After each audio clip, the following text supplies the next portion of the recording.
What's up? It's your boy Kevin to turn on this motherfucking YouTube shit. Wow, what the fuck?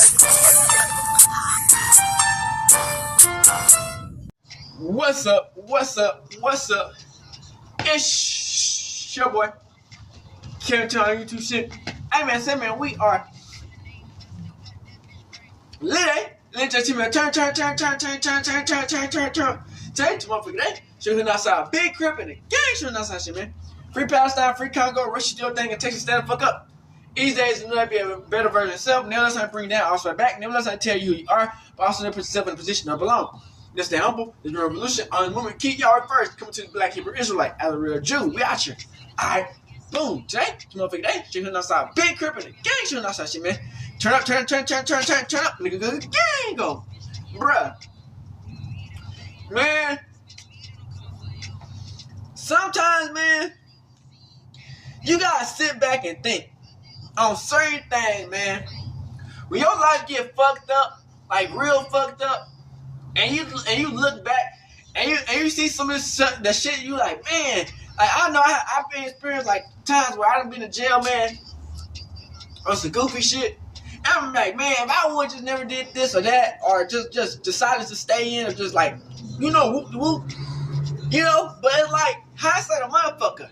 And then who knows? It probably would have happened anyway if it was just a different day. But we got Tory Lanze speaking out about I guess he's trying to get another appeal.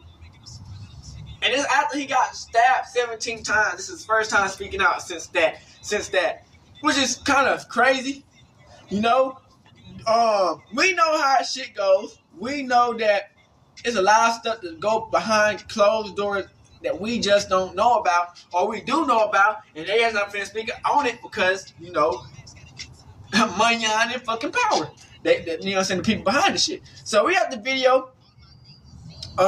Let's go on through it.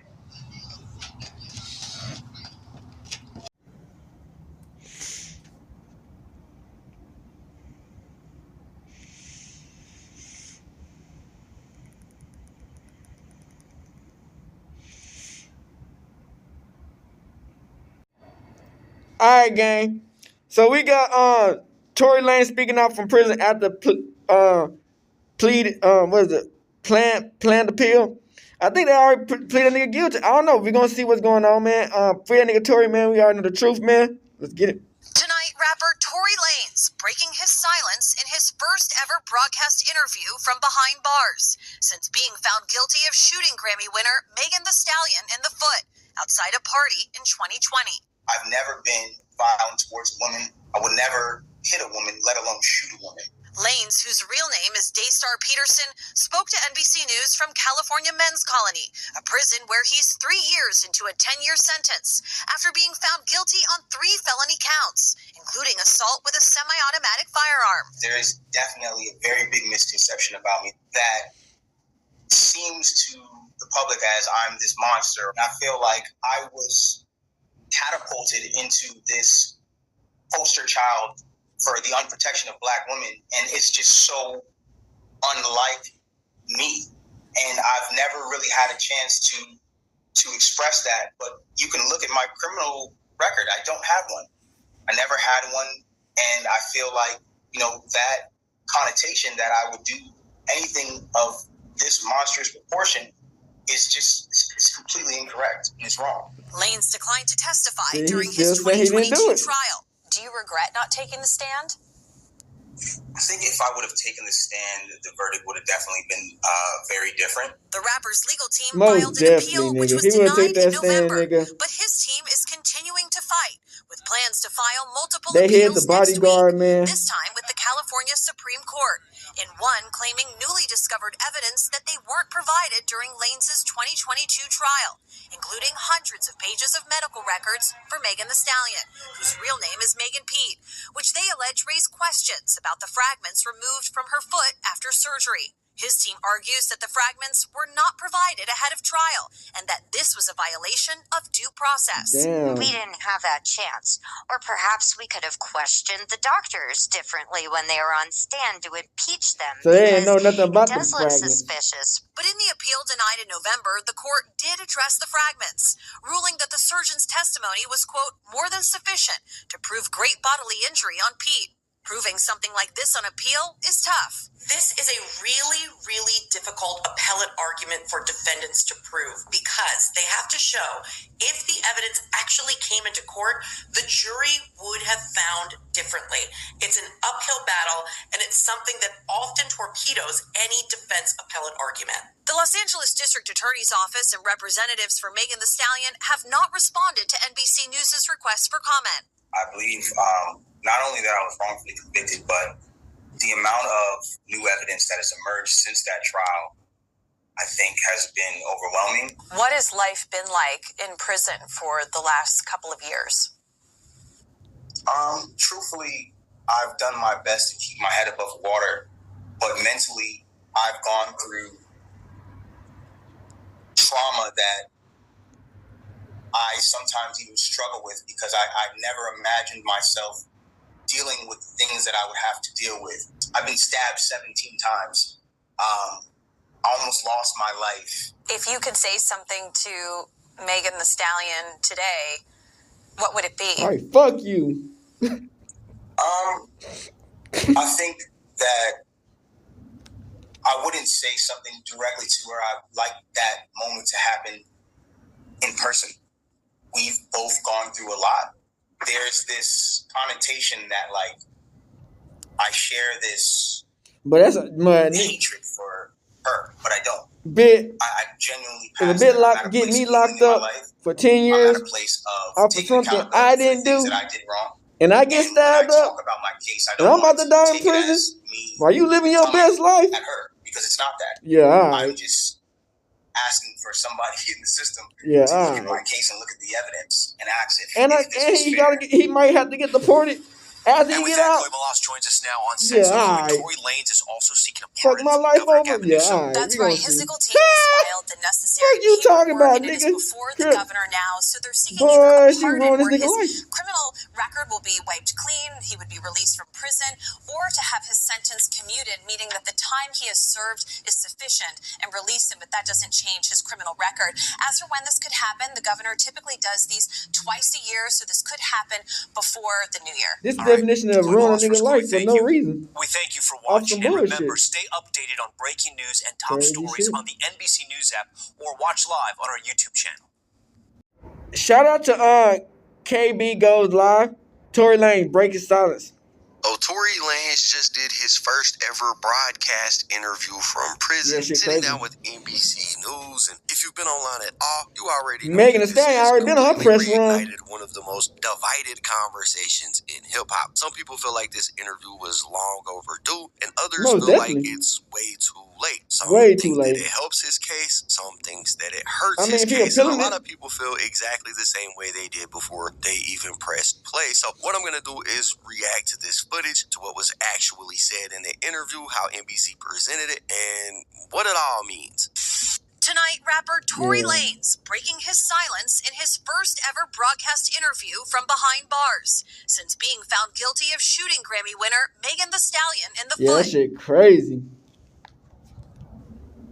outside a party in 2020. I've never been violent towards women. I would never hit a woman, let alone shoot a woman.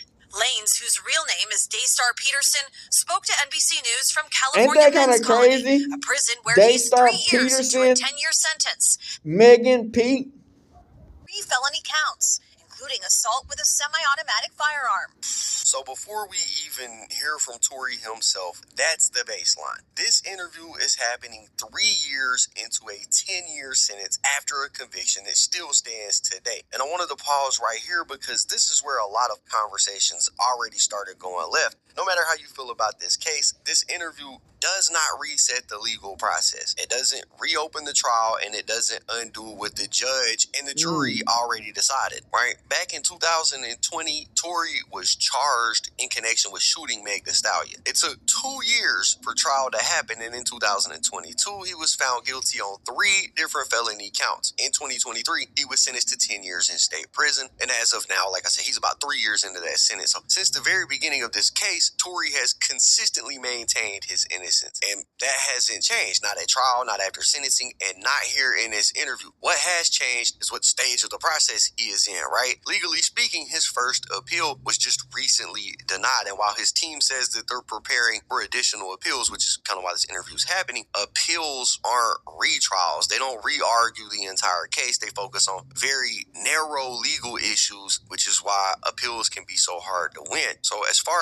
as to what comes next, there's still a lot of uncertainty. He's serving time in California state, and because he is a Canadian citizen, there's also the reality that whenever he is eventually released, whether that's early or after completing his full sentence, deportation proceedings are likely to follow. So role, release timing, and what life looks like after prison are still very much up in the air for Tory. And all of that is why this interview kind of matters. Not because it's going to change his conviction, it doesn't, but because it's the first time that we're hearing Tory speak publicly at length after everything that's already happening and what his thought process is like moving forward. So who's seen that video when that nigga was in jail and the whole fucking riot just started out of nowhere, bitch? Number 10 pro tip. Nelly, a very big misconception about me that seems to the public as I'm this monster. And I feel like I was catapulted into this poster child for the unprotection of Black women, and it's just so unlike me. And I've never really had a chance to express that. But you can look at my criminal record. I don't have one. I never had one, and I feel like, you know, that connotation that I would do anything 10 years is insane, and that's a solid 10. It's completely incorrect, and it's wrong. Right, so let's stop and think about what Tory is saying and doing here. He's being very deliberate with the words that he's choosing. He's not taking shots at Meg Thee Stallion. He's not trying to relegate the night itself. Instead, he's talking about how he feels he's been portrayed, especially in the media, since this case went public. From his perspective, he's saying, I went from being an artist with no prior criminal record to being seen as this violent figure, this symbol, poster child for a much larger conversation, and whether people agree with that or not, that's clearly how he feels about how this case reshaped his public image. Right now, aside from music that Tory has released, we really haven't got the chance to hear him speak publicly about this situation since everything went down, right? Not only did we not get to hear how he felt, but the jury never got to hear how Tory felt about all of this in his own words because he chose not to take the stand, right? Now, I'm almost certain he chose not to take the stand because he didn't want to be viewed as a snitch, right? He kind of lives in the hip-hop sphere. Taking this stand can be something that ultimately damages your reputation with your fans, with the public. And I think that he chose to be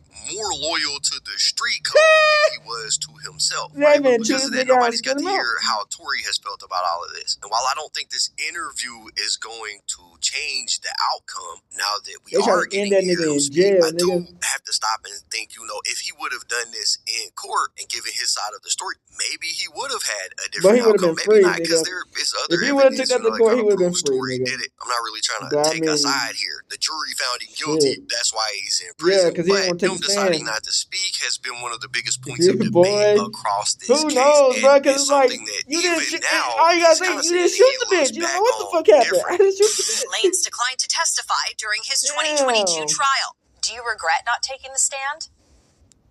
I think if I would have taken the stand, the verdict would have definitely been very different. The rapper's legal team filed an appeal, which was denied in November. But his team is continuing to fight. I don't understand Plans that time. to file multiple appeals next week. This time with the California Supreme Court. In one claiming newly discovered evidence that they weren't provided during Lanze's 2022 trial, including hundreds of pages of medical records from Megan Thee Stallion. His real name is Megan Pete, which they allege raised questions about the fragments removed from her foot after surgery. His team argues that the fragments were not provided ahead of trial and that this was a violation of due process. We didn't have that chance.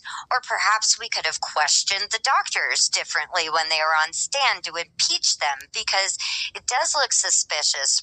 Alright, so in this little part of the clip, Tory is kind of looking back on the biggest decision that he made during the trial, which was to not take the stand. That's and he's saying crazy. that he thinks that mattered. He thinks that the jury hearing directly from him Most definitely, because they don't know who you're not showing us. You're not showing us. To be honest, that's not a small thing to say, especially after the fact, especially from where he's sitting right now, which is in prison. At the same time, he's tying that regret of not taking a stand to what his legal team has been arguing since the verdict came back, which is them saying that there was medical records that they didn't have during the original trial, and they believe those records could have affected how the witnesses were questioned and how the evidence was presented to the jury and how they challenged parts of the case. So when we heard Tory talking about fairness and how he's been, framed in the media about this, this is what he's pointing to. He believes, and his defense believes, that they were working without the full picture. People That's were the working with explanation that Rock he's Nation right here. That's the reason why he is trying to push a new appeal forward. He had now, new lawyer. Whether this argument actually holds up in court isn't really something that this interview is going to decide.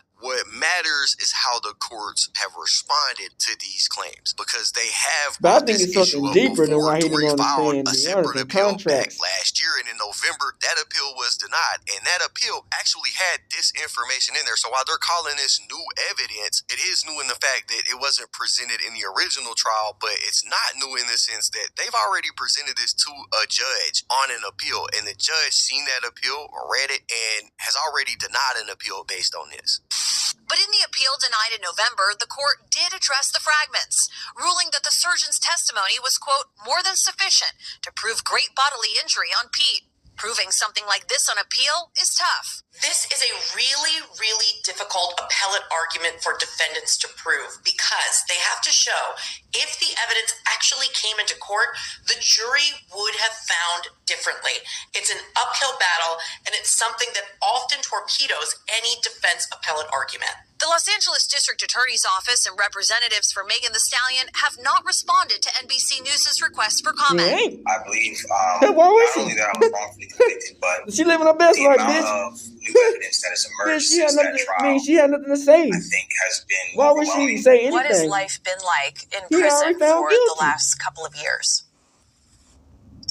Truthfully, I've done my best to keep my head above water, but mentally, I've gone through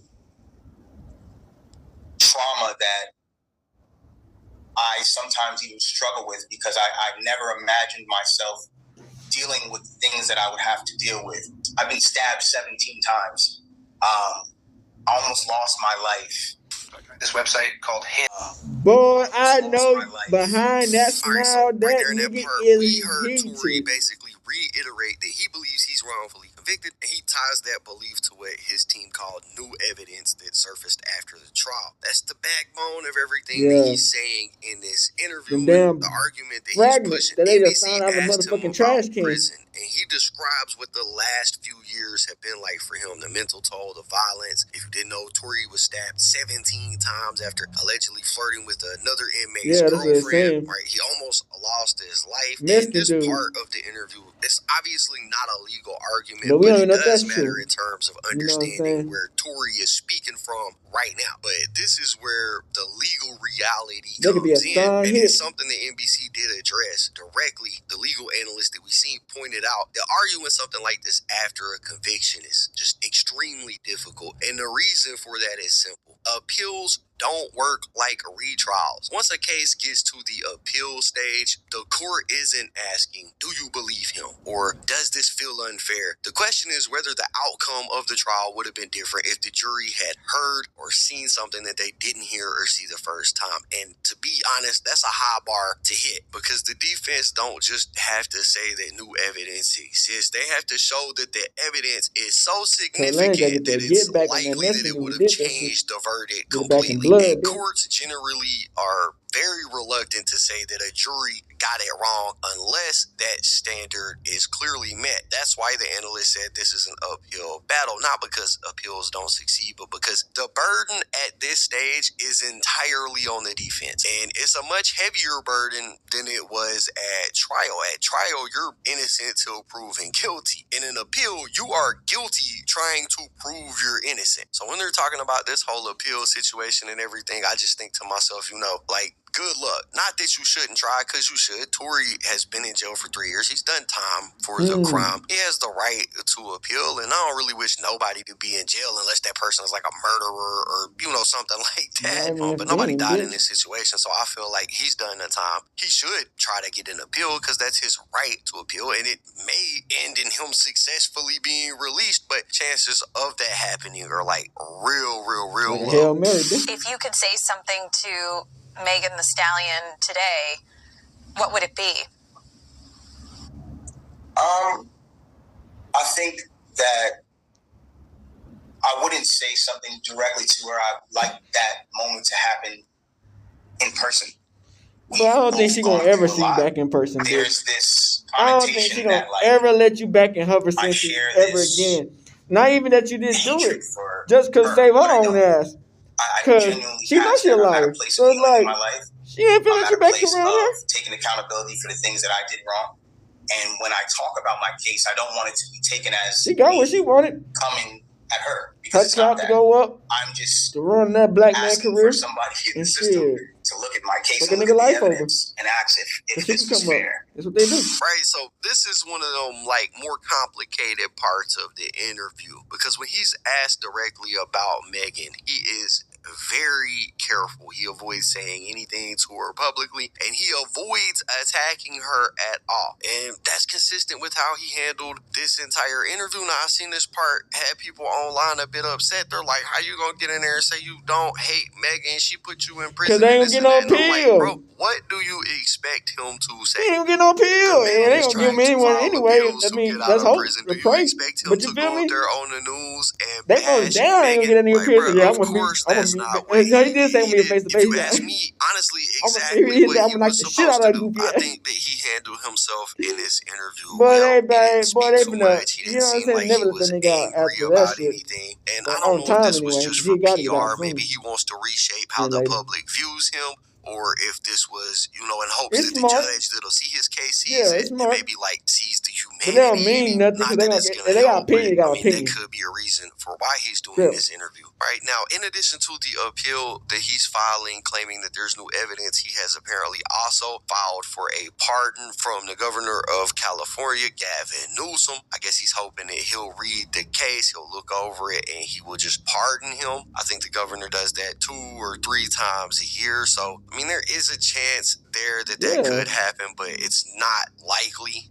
Governors don't really normally make it part of the routine to go overrule what 12 jurors and a judge decided. It could happen. I'm not saying it's a 0% chance, but I think that's more unlikely than the appeal going through. If he's pardoned, his criminal record will be cleared. He won't be deported back to Canada. He'll probably be released as soon as the pardon comes down. And aside from the 3 years that he's given up doing prison time, if the pardon happens, it'll be like none of it ever went down. If the appeal is denied, then the conviction stays exactly where it's at. The 10-year sentence will stand. No retrial, no reset, no reopening the case. At that point, the court process is basically exhausted unless something extremely rare happens. Now, that doesn't mean that he's going to serve every single day of the 10 years. In California, inmates can become eligible for parole, depending on the sentence, the charges, their conduct while they were incarcerated, right? Tory could get some parole, but Tory is also not a U.S. citizen. He's a Canadian citizen, and a felony conviction like the one that he got makes him deportable under U.S. immigration law. So release from prison doesn't mean he's going to be staying in the United States. If he's released early on parole, the most likely scenario is that he'll be transferred directly into immigration custody, and the deportation process will start. If he serves the full sentence and isn't released early, the same thing will apply. So that's also another reason why I'm sure that Tory won't wants to get his conviction overturned because he spent probably the good majority of his career in the U.S. And now because of this, he's being punished, right, by having to do the prison time. If his appeal's denied, he's going to continue to have to do it. And then when he's released, he'll be deported and probably not allowed to come back to America, which is where I'm sure the majority of his money, at least from like shows and things like that, come from. But I mean,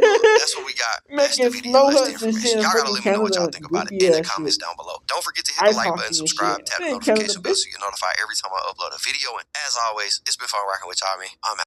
So we got Blackie Speaks Tory Lanze update, man. You know, we're gonna run through him. Shout out to all these people, man. We're gonna run through his situation, man. Let's get it, nigga. Now, back in 2022, Tory Lanze was found guilty of 3 felonies related to the Megan Thee Stallion shooting that happened back in 2020. It was one of the most confusing and controversial stories in hip-hop in recent years, a long saga that completely divided fans over what actually happened that night. Then in August 2023, Tory Lanze was officially sentenced to 10 years in prison. Ever since then, things have been kind of quiet on Tory's end. There hasn't been much of a spotlight on Tory, no major statements and no updates from his camp. However, back in May, reports surfaced that Tory was actually stabbed during a prison attack. A story that I actually never ended up covering. Thankfully, he survived, but the incident gave fans a rare glimpse into the reality of his life behind bars. Aside from that, he's actually been very active on the music side. Recently, Tory's team completed uploading 2 of his classic tapes on streaming platforms, a move that's brought his name into the conversations again. But before we go deeper into everything that's been happening with Tory right now, let's rewind for a second back to where this whole situation really started. Back in July 2020, news broke that Tory Lanze had been arrested on a gun charge after what was described as an argument outside a Hollywood Hills party. According to TMZ, police got a call around 4:30 a.m. about a disturbance outside a residence. Witnesses reported hearing people arguing inside an SUV, followed by gunshots in the air before the vehicle sped off. One of the witnesses when police later found the SUV, he said that he didn't even do it. Stallion were inside, along with another man. Witness said that he didn't even do it. Firearm in the car, and Tory was taken into custody and booked for carrying a concealed weapon. At the time, reports claimed that Megan simply had cut her foot on broken glass inside the vehicle, but what nobody knew back then was that this would eventually turn into one of the most controversial and confusing cases in modern hip-hop history.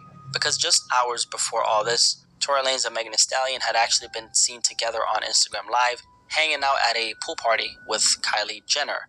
Nobody could have guessed that by the end of that same night, things would spiral into a situation that would dominate headlines for years. A few days later, things started to take a darker turn. On July 15th, 2020, Megan Thee Stallion came forward publicly and revealed that she had actually been shot multiple times that night. In an Instagram post, she said, "I suffered gunshot wounds as a result of a crime that was committed against me and done with the intention to physically harm me." She didn't mention who shot her or why at the time, but this post completely changed how people viewed the situation, because up until that point, most headlines made it sound like it was just broken glass or some kind of accident. And then Megan clarified that she had undergone surgery to remove the bullets and wanted to correct the inaccurate stories that were circulating online. And that's when the narrative started shifting very fast. Tory Lanze had already been arrested that night on a concealed weapons charge and was released on bail shortly after. But Megan's statements made it clear this wasn't a misunderstanding or a small altercation. Something serious had gone down that night. Then came the shocking twist that completely changed everything. In August 2020, Megan Thee Stallion went live on Instagram and directly accused Tory Lanze of shooting her. Looking straight into the camera, she said, "You shot me." Yes, this nigga Tory shot me. You shot me.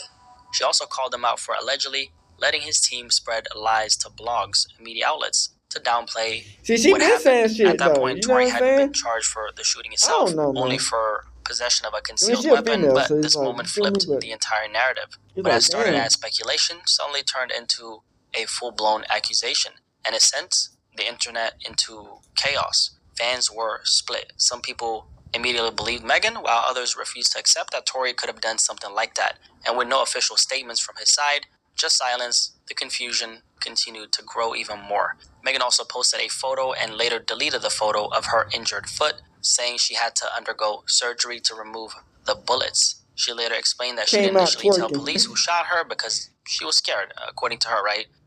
What's your name? Scared, according to her, right?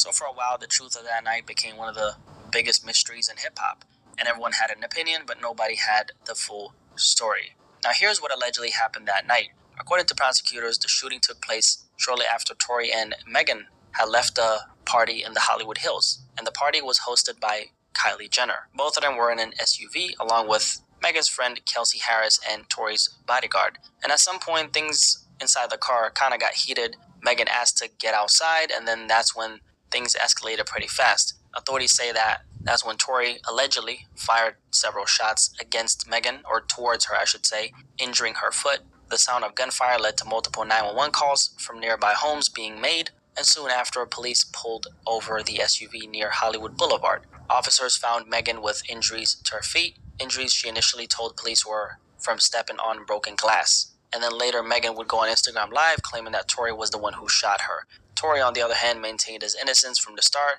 and his legal team argued that there were a lot of inconsistencies in the story that was being told, pointing out that Megan didn't initially tell police or paramedics she'd been shot. So at this point, the case had turned into one of the most confusing and talked about moments in modern hip-hop history, and a lot of people were just wondering, like, what the hell even happened, right? Yeah. So nobody really knew what to believe, and both sides were sticking to their versions of what happened that night. And as time went on, things started to become more official. In October 2020, Los Angeles prosecutors charged Tory Lanze with shooting Megan Thee Stallion during that argument in the Hollywood Hills. According to the complaint, Tory was accused of firing at Megan's feet after she got out of the SUV and was hit with 2 felony counts: assault with a semi-automatic firearm and carrying a loaded, unregistered gun in a vehicle. If convicted, Tory at the time was facing up to 23 years in prison. Now, at the time, Tory hadn't said much publicly. He was arrested on the night of the shooting, then released on bail, and for a while, nobody knew what his side of the story really was, right? Then in late September, he finally broke his silence, but not in the way people expected. Instead of speaking out through interviews or social media, he dropped a full project titled Daystar, where he addressed the allegations through his music. On the album, he denied shooting Megan Thee Stallion and questioned some of the narratives surrounding the case. Meanwhile, Megan continued to speak on the situation through Instagram Live and interviews, calling it the worst experience of her life. And the two sides were completely split, which created a lot of conversations during that time, and the tension only kept growing. As time went on, the case slowly made its way through the system. For more than 2 years, both sides stood firm. Tory continued to deny the accusations, while Megan Thee Stallion stayed vocal about what she said happened. The situation created one of the biggest divides the culture had seen in a long time. And then in December of 2022, it all came to an end. After weeks of testimony, a Los Angeles jury found Tory Lanze guilty on 3 felony counts connected to the 2020 shooting: assault with a semi-automatic firearm, having a loaded, unregistered weapon in a vehicle, and discharging a firearm with gross negligence. It was the conclusion of a long, messy, and emotional saga that had dominated headlines for years. According to reports, Tory showed little reaction as the verdict was read. He was handcuffed in court and taken into custody immediately. The moment was intense. His father reportedly stood up in the courtroom and shouted about the system being corrupt before being escorted out by deputies. This verdict marked the end of a 2-year story that started with confusion and ended with a conviction. Throughout the trial, Megan testified that Tory had fired the gun toward her feet, while Tory's defense argued that another person in the car could have been responsible. It was a case full of contradictions, emotions, and public pressure. And by the time the verdict came down, everyone involved had already been through years of scrutiny. And then finally, in August of 2023, the story reached its end. Tory Lanze was sentenced to 10 years in prison for the shooting of Megan Thee Stallion. Musician Tory Lanze, convicted of shooting rapper Megan Thee Stallion, sentenced to 10 years in prison. This came months after he was found guilty on 3 felony counts connected to the 2020 shooting, and prosecutors had been pushing for 13 years while Tory's defense asked for probation and a treatment program, arguing that he had turned to alcohol as a way to cope with childhood trauma.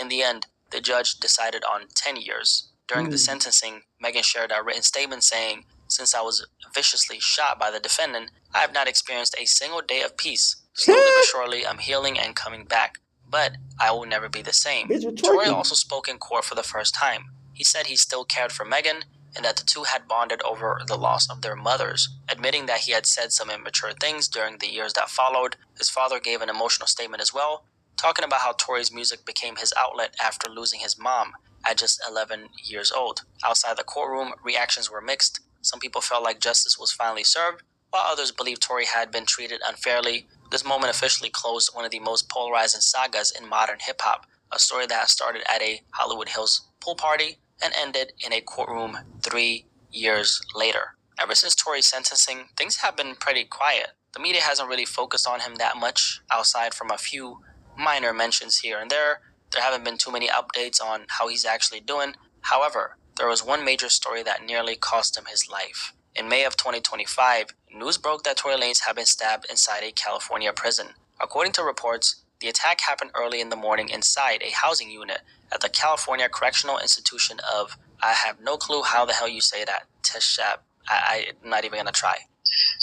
Tehachapi. Alright, Tehachapi. Tory was reportedly stabbed 14 times by another inmate, suffering wounds to his back, torso, head, and face. The injuries were so severe that both of his lungs actually collapsed. He was rushed to a nearby hospital and temporarily placed on a breathing machine before being stabilized. A post shared to his Instagram later said that Tory was awake, speaking normally and in good spirits, despite the pain, thanking God for helping him pull through. Prison officials confirmed an investigation was underway, though they didn't share details about what led up to the attack or the motive behind it. Not long after the stabbing made headlines, more details started to come out about who was behind the attack. According to officials, the man accused of stabbing Tory Lanze was 41-year-old Santino Casio, a convicted killer currently serving a life sentence for murder. Casio has been locked up since 2004 and was already known for doing a bunch of violent stuff, behind bars. Over the years, he picked up a bunch of charges while he was incarcerated, including assaulting another prisoner in 2008 and being caught with a weapon again in 2018.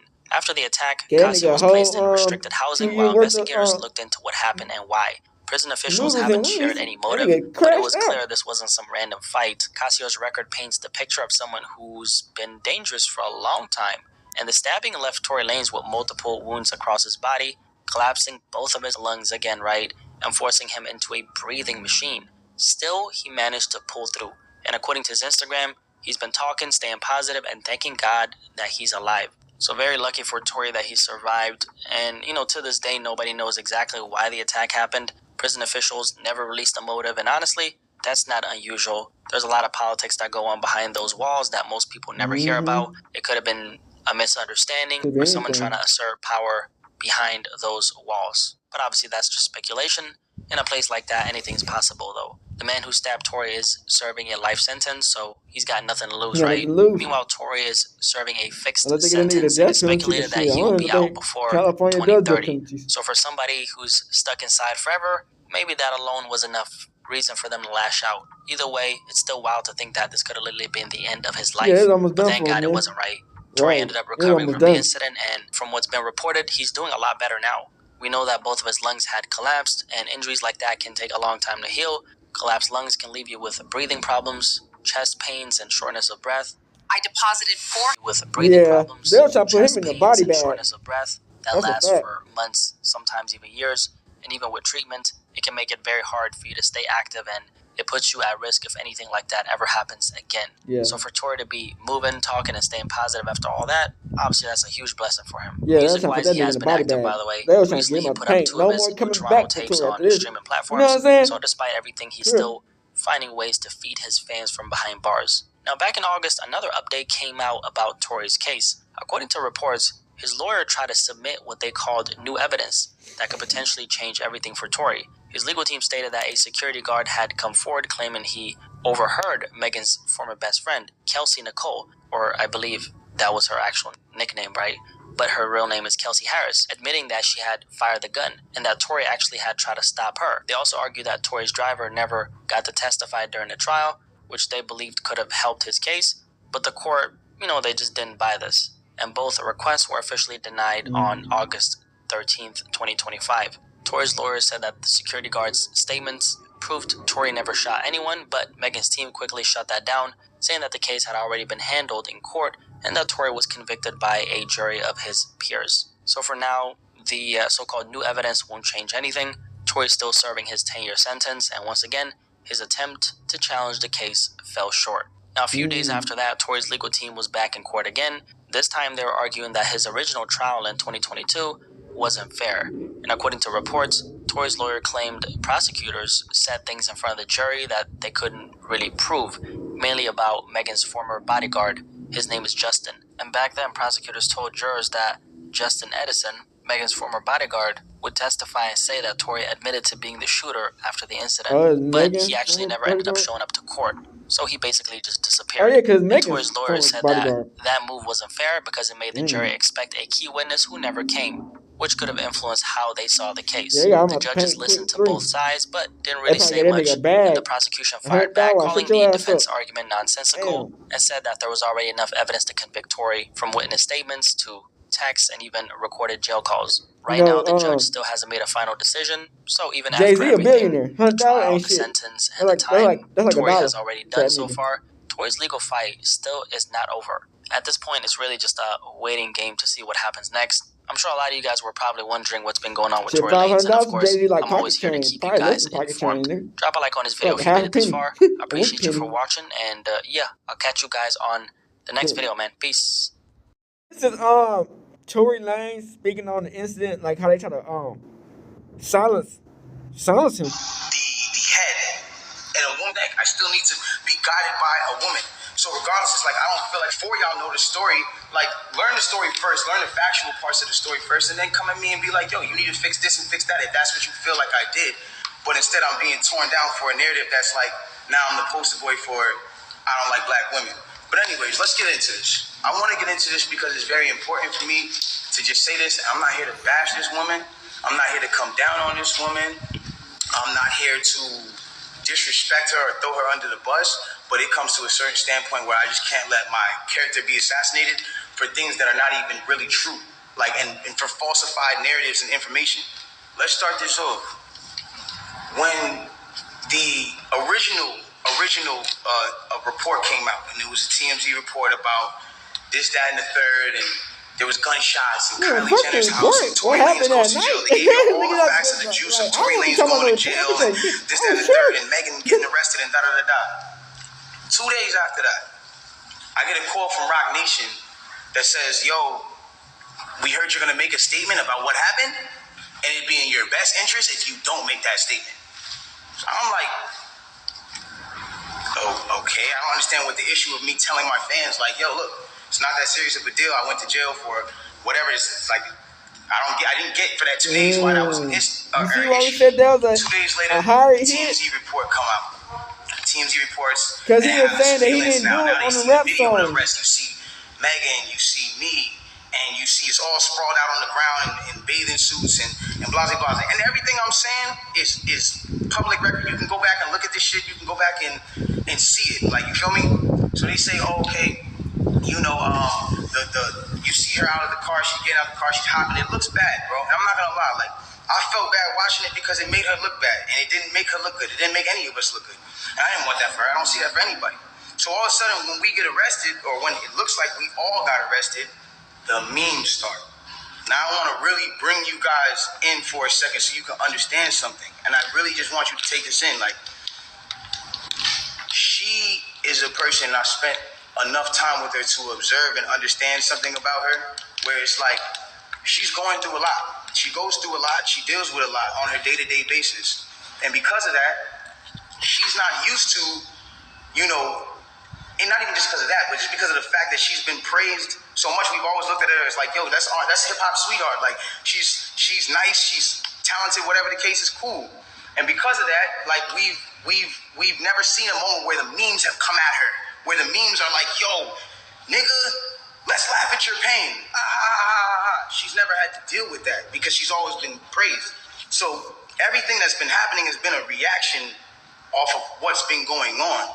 So it gets down to this point now where it's like, now the reports are starting to say, okay, well, everyone's pointing to different things.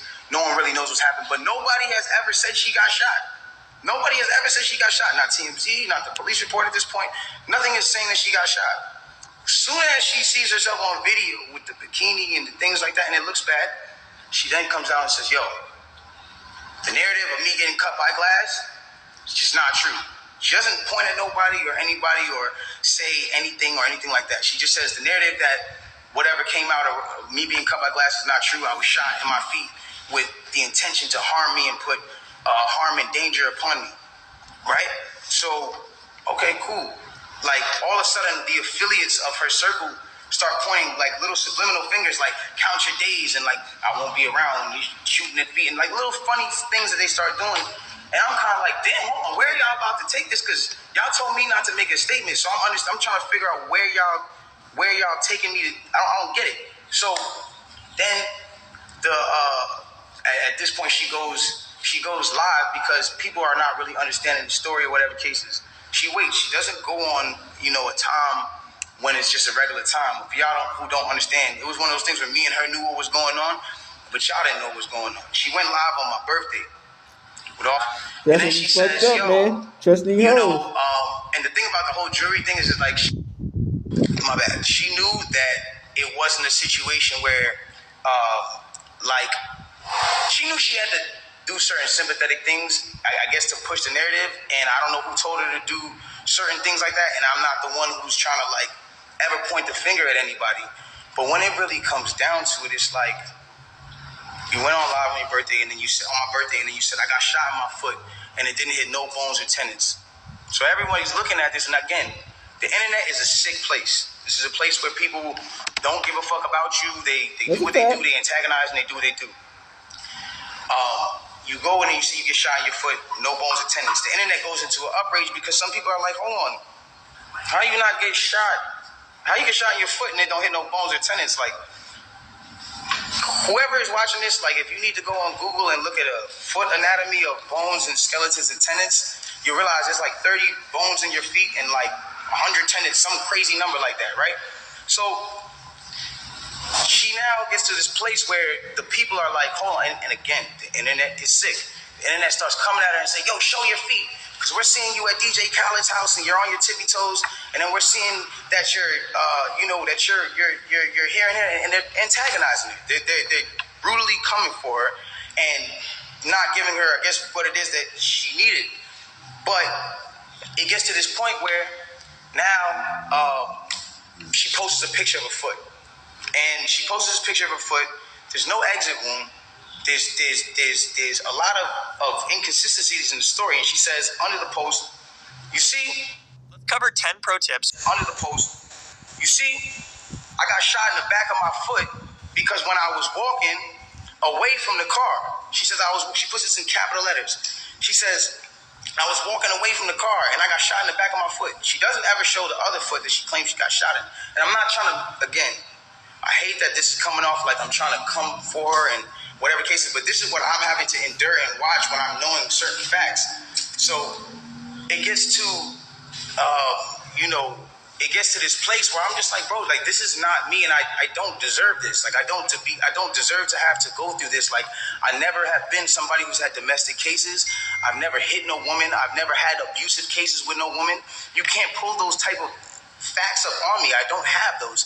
So it's like, I just didn't understand why I'm going through this. So now it gets to this point where she posts this picture of her foot, and everyone's seeing certain things, and everyone's, saying certain things about her foot, and some people think it's real, some people don't think it's real, and it gets to this place where some people are just not believing it. So she posted a picture. There's no bullet tray.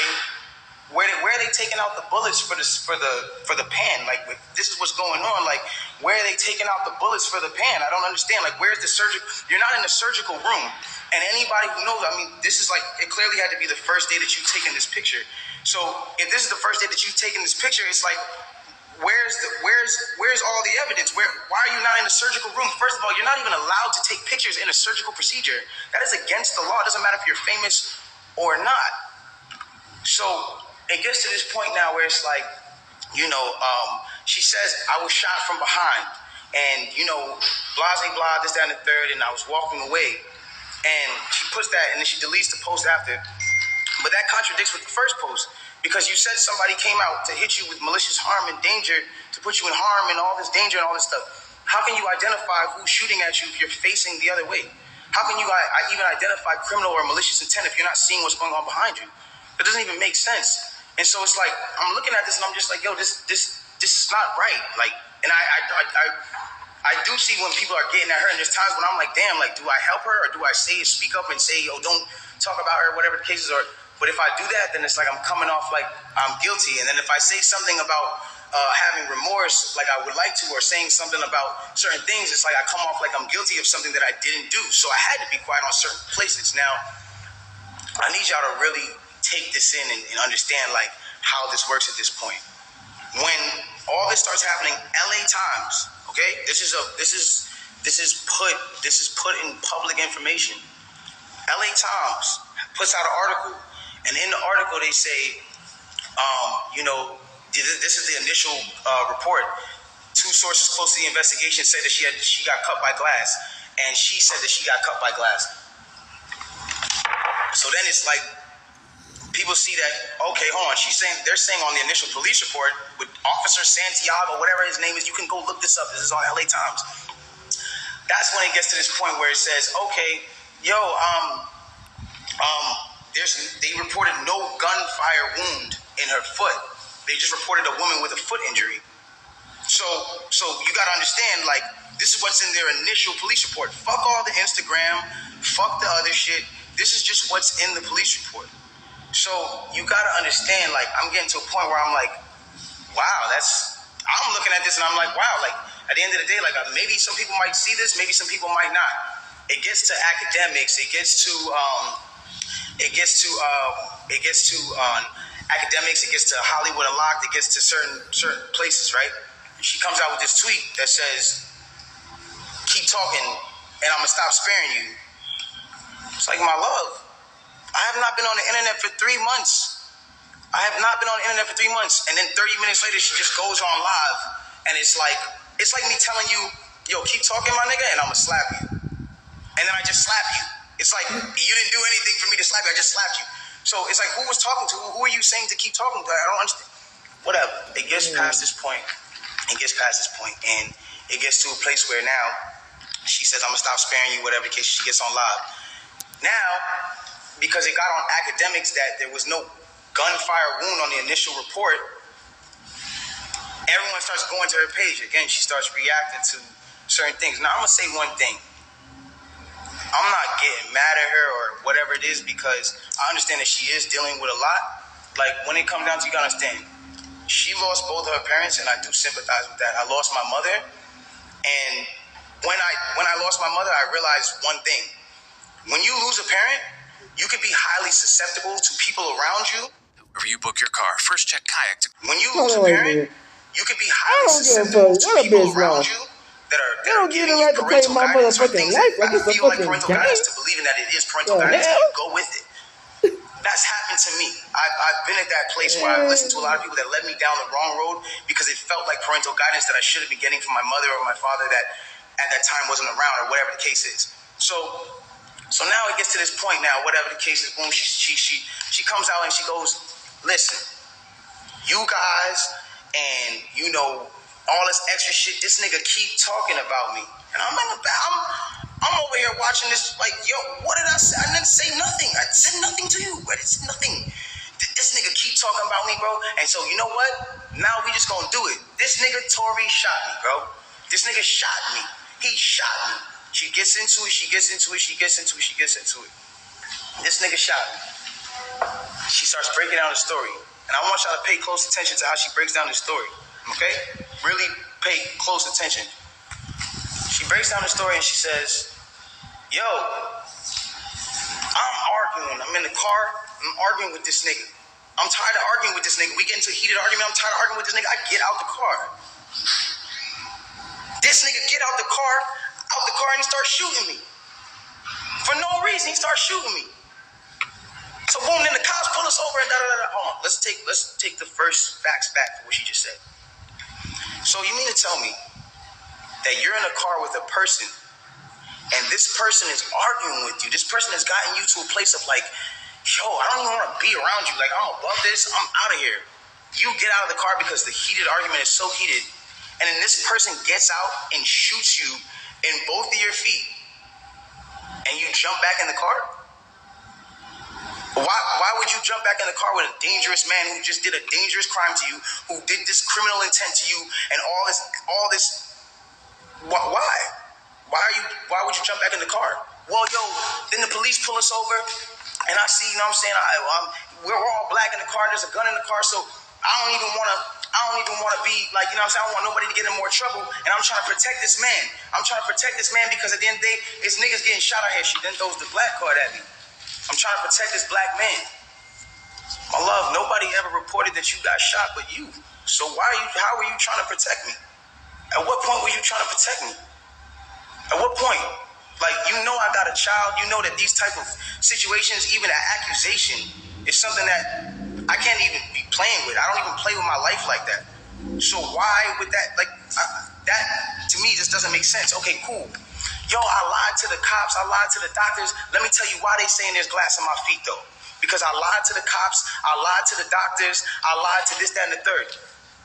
Ladies and gentlemen, I need us to really understand what she's saying here. You mean to tell me that these medical doctors that are in an ambulance that work on-site injuries 24/7 for all day, that have to know every type of on-site injury, the specifications on the type of on-site injuries, so they can treat it right? You mean to tell me you lied to these people and they just treated you for glass when you had a bullet in you? If that's what you're saying, okay, I'll give you the benefit of the doubt. Let's just say they were dumb. You mean to tell me that the cops who were called for a gunshot in a Suburban or whatever the car was, found that same Suburban and found a gun in it, see you leaking, and didn't check you for bullet wounds? I'll give you the benefit of the doubt and say they were dumb. You then further said, yo, I'm at a cotton mouth like a motherfucker smoking off it. You then say, oh, well, I was trying to protect this black man, so I never said nothing. I didn't want them to shoot me. I didn't want them to kill me. Okay, but when I don't know if Tory Lanze thought he had this shit in the bag were or over there what, being bro, questioned, but you were in a stretcher. No one is going to shoot you in a stretcher. You had plenty of time to tell the cops that you were in danger. at this time. You had plenty of time. I'm not protecting somebody who just heinously shot me after a conversation that we just had. My mind is not on protecting you. I'm bleeding from my feet. I'm thinking about protecting my own life, and I'm in danger. Why would you not say that with 2 feet bleeding from 2 bullet holes? From what you're saying? I don't understand that. And then there's this whole narrative of, you know, like, I didn't want to put this black man on you know, I didn't want to get him in trouble. Like, you know what I'm saying? I'm protecting this man, and he keeps talking. And so now, you know, he keeps getting his media team to start doing certain things to make me look incredible and to smear me. And to make him look good and to make it look like I'm not. Hold on. Ladies and gentlemen, have I been around in the last 3 months saying anything? Have you seen in the last 3 months one article that made me look good during this? One? Have you seen it? You haven't seen it nowhere. Because at the end of the day, my PR team is not out here playing with my jeopardy of my life and freedom. Y'all are doing this for the internet. This is my life. I'm the only person with the case. So at the end of the day, when you sit here, y'all, like, I'm not gonna jeopardize my son, even if I know, regardless of what I know, it will come to light, and the truth will come to light. And no issue with that. I have no issue with that. But I need y'all to understand, like, I'm a human being, bro. Like, this shit hurts, bro. Seeing my friends, people that I had on quarantine radio, be people that were just like my real, like, at least people I thought were my friends, like people I thought were like cool people, like, you know what I'm saying? And it's like, yo, everybody just shunned me. I showed everybody love at the top of the year. Everybody was on quarantine radio. You ain't gonna give a fuck about us, nigga. And the second y'all have an accusation, not even evidence, niggas just come bash me. I'm somebody who just, you know, I don't get a say. Then I understand sometimes where I'm is unconventional. You know, and I came to a place where I was dealing with so much just talk and heat and just people coming at me that I made music because I was like, this is how I can speak through what I gotta do. This is how I can. We get so mad about artists making songs about the same thing: money, chains, and cars. So when a nigga comes out and says his true passion, puts his true heart, his emotions, the pain that he's dealing with his baby mother, his child, when a nigga goes and does that and pours his emotion into the tape, or what, he wrong? I'm wrong? I get shunned off. They took me off of every single playlist. They took me off of every playlist. They didn't want my story to come out. They didn't allow my story to come out because it came off insensitive. I want to speak on this. I don't ever want anybody to ever think that I've been insensitive to Breonna Taylor. I marched 9 days straight in Miami for her and George Floyd. I would never, bro, I mourned this woman as well. And everyone said, listen, we're mourning a black woman today, and you dropped an album? How dare the disrespect? Guys, let's bring this back. That day that I dropped that album, my mom, that was her birthday. And that was also the day she died. So I was also mourning a black woman, my mother. That meant a lot to me. My name is Daystar. I'm her youngest son. That meant a lot to me. And all I was doing was giving a truthful album about what I'm going through. And I thought that people were going to be able to hear it and feel me.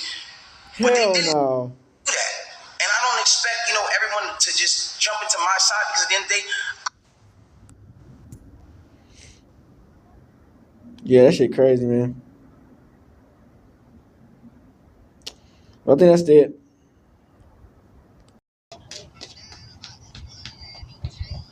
Alright, we back. So y'all see from here, bruh. Tory Lanze, man, he might have to get that. He might have to do that 10-piece combo, bitch. You know what I'm saying? That's kind of sucky for a rapper. Because I think he was in his prime at that time.